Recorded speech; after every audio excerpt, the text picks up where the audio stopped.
বাসের ঘর থেকে তার প্রেমিকের লেখা শেষ চিঠি শুরুটা এভাবে লিখেছে, ভালো আছো? আমি অনেকক্ষণ ধরে ফুল সাজানো একটি ঘরে বসে আছি। পুরো খাটটা গোলাপ দিয়ে সাজানো। ওরা হয়তো জানে না আমার গোলাপ ফুল ভালো লাগে না। হঠাৎ নিঃশব্দে এসি চলতেছে, পুরো দম বন্ধ একটি পরিবেশ। আজ আমার বিয়ের প্রথম রাত। যার সাথে আমার বিয়ে হয়েছে সে আমার থেকে গুণে 17 বছরের বড়। খুব বড় লোক বোধ হয়, বাড়ির অবস্থা দেখে তাই মনে হচ্ছে। আমাকে ওরা প্রচন্ড ভাবে সাজিয়েছে, পুরো শরীর জুড়ে ভারী ভারী অলংকার। তুমি ঠিক এই মুহূর্তে কোথায়? নিশ্চয়ই তোমাদের ওই বাড়ির মোড়ে বসে আছো। আচ্ছা, তুমি কি খুব কষ্টে আছো? মনে আছে আমরা কতদিন ধরে এই রাতটা নিয়ে পরিকল্পনা করতাম, কিন্তু আমি বরাবরই বলতাম বেশি স্বপ্ন দেখো না, বেশি স্বপ্ন দেখলে স্বপ্ন পূরণ হয় না। আর ঠিক তখনই তুমি আমার ভালোবাসা নিয়ে প্রশ্ন তুলতে, বলতে তুমি নিশ্চয়ই আমাকে ভালোবাসো না। যদি ভালোবাসো তাহলে স্বপ্ন ভাঙার কথা বলো কেন? সবই ঠিকঠাক ভাবে আছে। ওরা কিন্তু আমাকে মনের মতো করে সাজিয়েছে। তুমি চেয়েছিলে এই দিন আমার থেকে সুন্দর আর কাউকে লাগবে না। সত্যি আজ আমাকে অনেক বেশি সুন্দর লাগতেছে। তুমি চেয়েছিলে মুখ দেখে সারা রাত কাটিয়ে দিবে, আমি ওটাই চেয়েছিলাম। তবে চাইলেই সব হয় না, বাস্তব বড় কঠিন। আমি বালিশের নিচে কুচ্ছির একটা প্যাকেট পেয়েছি, আর হয়তো কোনোদিন স্বপ্নে হাতছানি দিবে না।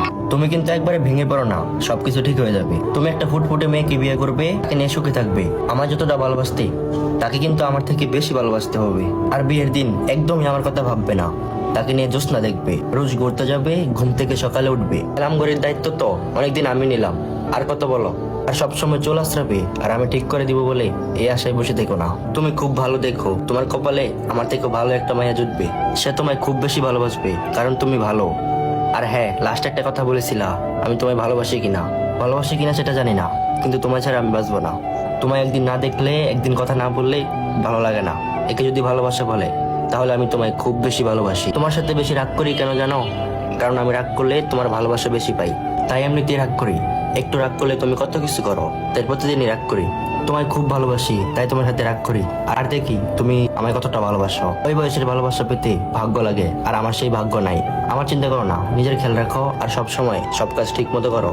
হয়তো এই কথাই শেষ কথা, আর আমি তোমায় ছাড়া অন্য কাউকে নিয়ে বাঁচতে পারবো না।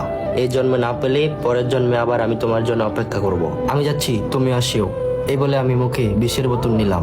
মেয়েটি আত্মহত্যা করলো, কিন্তু আফসোস চিঠিটা ছেলেটির হাতে পৌঁছালো না, কারণ মেয়েটির বিয়ের কথা শুনে ছেলেটি আগেই মারা গেছে। এটুকুই ছিল চিঠিতে লেখা। তাদেরকে সেলুট জানাই। ভালোবাসলে এমন ভাবেই ভালোবাসুন যে আপনি মরে গেলেও মানুষ বলতে পারবে তাদের ভালোবাসা সত্যিকারেরই ভালোবাসা ছিল। বেঁচে থাকুক ভালোবাসা অমর হয়ে। আর লেখাটা আমি আমার নিজের মতো করেই লিখলাম। মেয়েদের উদ্দেশ্যে আমার কিছু কথা, হয়তো এটা শোনার পরে অনেকেই বলবেন, তারপরও বলেন আমরা মেয়েরা খারাপ। যদি কাউকে ভালোবাসেন, মৃত্যু দিয়ে যেন বিচ্ছেদ হয় সেইভাবে ভালোবাসুন। যদি শেষ পর্যন্ত থাকতে না পারেন,